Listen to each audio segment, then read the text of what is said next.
जय भीम। अरे वाह, हमें लगा हम बोलेंगे कि सुनाई नहीं दिया, परंतु अभी ऐसा बोलिए कि दिल्ली पे तख्त पे बैठे लोगों को पता चल जाए कि अपना हाथी जाग रहा है। बोलिए जय भीम। वाह, मजा आ गया। चलिए शुरू करते हैं। महान संत महात्मा ज्योतिबा फूले, छत्रपति शाहू महाराज और नारायणा गुरु जी को मेरा नमन। बाबा साहब डॉक्टर भीमराव अंबेडकर, मान्यवर श्री काशीराम जी को मेरा नमन, जिनके विचारों मेरे और भारत के करोड़ों शोषित, वंचित और पिछड़ों के प्रेरणा सूत्र हैं। मेरे आदर्श, मेरी गुरु आदरणीय मायावती जी को तहे दिल से नमन करता हूं।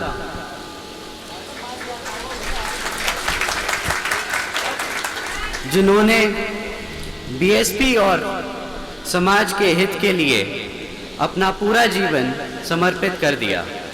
पार्टी के कार्यकर्ता सम्मेलन में आए सभी वरिष्ठ पदाधिकारीगण, श्री राम जी गौतम एवं राज्यसभा सांसद और हमारे नेशनल कोऑर्डिनेटर, और श्री लक्ष्मण सिंह हमारे स्टेट प्रेसिडेंट, हमारे CP Singh ji state coordinator Delhi के, श्री सतीश चौधरी जी स्टेट कोऑर्डिनेटर का अभिनंदन और स्वागत करता हूँ।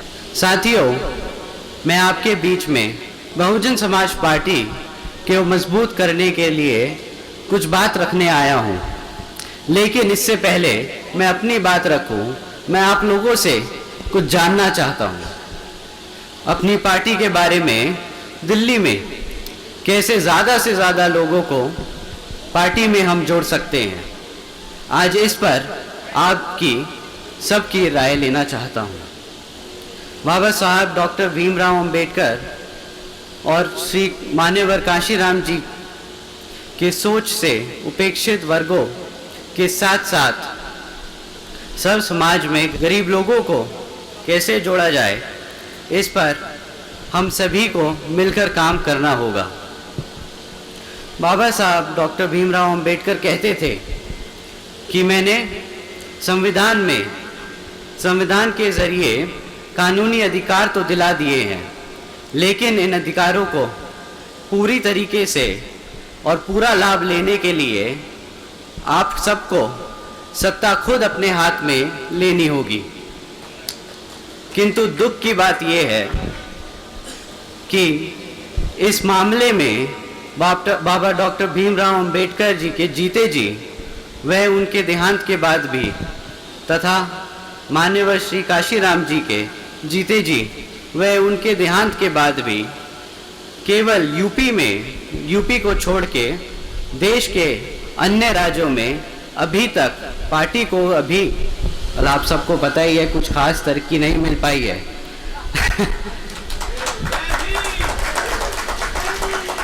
जबकि इसके लिए खासकर हमारे इन दोनों महापुरुषों ने अपनी पूरी जिंदगी इन लोगों को सत्ता में लाने के लिए अपना पूरा जीवन त्याग दिया। अपने को आदत नहीं है ऐसा खड़े होकर स्पीच देने की।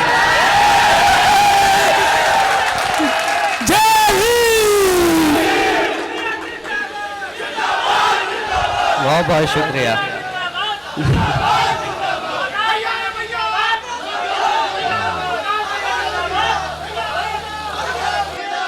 अब मैं ये पूरा पर्चा पढ़ता और ये बोलता है कि कितना संघर्ष करना पड़ेगा, ये सब आप लोग जानते हैं, करना पड़ेगा।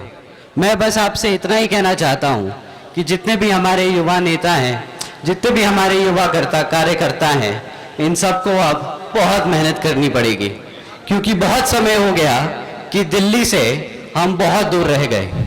कितने सालों से दिल्ली में हमारी पार्टी काम कर रही है, कहीं 20 साल हो गए, परंतु हमारा यहाँ ना जगह एमएलए है ना एमएलसी है।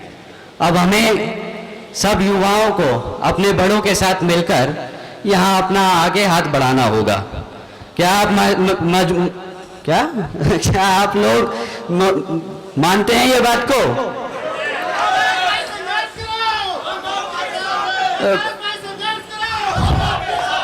भैया हम तो संघर्ष करने को तैयार हैं।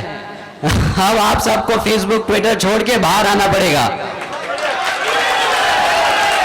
हैं? मैं यहाँ पे कितने लोगों को देख रहा हूँ जो बंबई से आए हैं, जो लखनऊ से आए हैं, जो कानपुर से आए हैं। आप लोगों को देख के ज़रा दिल खुश होता है। अब हमारे दिल्ली में जितने भी युवा लड़के हैं, बहनें हैं, इन सबको सड़क पे उतारना पड़ेगा। क्या आप मानते हैं इस बात को? बस इसी बात को मैं कहने आया था कि अब हम सब मिलके सड़क पे उतरेंगे। जो हम पिछले 10 साल से नहीं कर पाए, अब अगले पूरे 4 साल में करके दिखाएंगे। आप सब युवा लोगों को अब मेरे साथ जमीन पे उतरना पड़ेगा और यहाँ पे बताना पड़ेगा कि दिल्ली में हम जैसे लोगों का क्या महत्व है। क्या आप लोग करेंगे मेरा साथ? आप दिल्ली की तख्त बदलेंगे? बस यही सुनने आया था। अब तैयारी कर लीजिए, अगले 4 साल पूरी जी जान से हमें लगाना पड़ेगा समय, और किसी को नहीं छोड़ना। कोई सीट नहीं छूटेगी। आप सबके साथ लग के अब हम मेहनत करेंगे, कोई नहीं छूटेगा पीछे।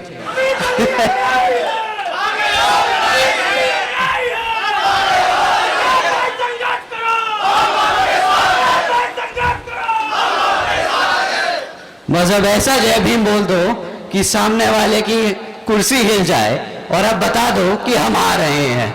जय भीम। धन्यवाद।